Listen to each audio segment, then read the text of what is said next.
Welcome back, guys. In today's video we're going to be showing you that wireless CarPlay does exist on the Audi A3. So the way you set this up is, well, firstly you have to check, so as long as your car's been built roughly mid-October onwards, you should have it.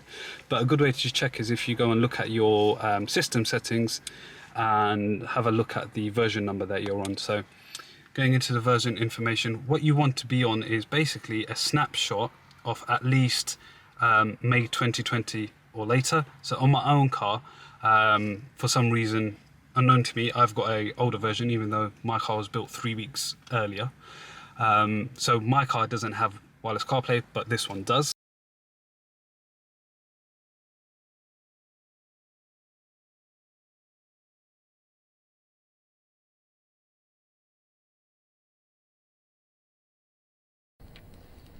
Didn't you get the memo? So let's look at some of the steps involved. You start on the iPhone, you turn your Bluetooth on,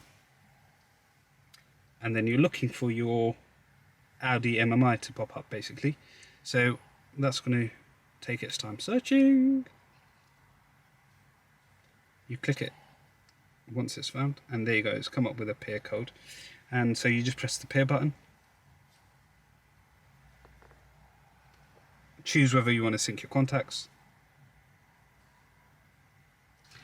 and then on the MMI screen it comes up with the requests. Just press accept, and then it's telling you what the pin is.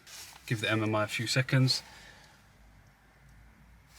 press allow, use CarPlay, and then what you'll see is, whereas previously saying phone apps is now changed to Apple CarPlay. Click the button, and there you go, guys, you pretty much got it working. Just like on my previous video up here, when you connect with the cable you get exactly the same interface, but this is a lot more slicker. As you walk into the car, it will automatically connect and bring it up on your screen. So good for those of you using iPhone out there. For people like me with Android, there's got to be hope. Hope you found that useful. Stay tuned for the next feature updates. As always, subscribe, like and share the videos. Thanks, guys.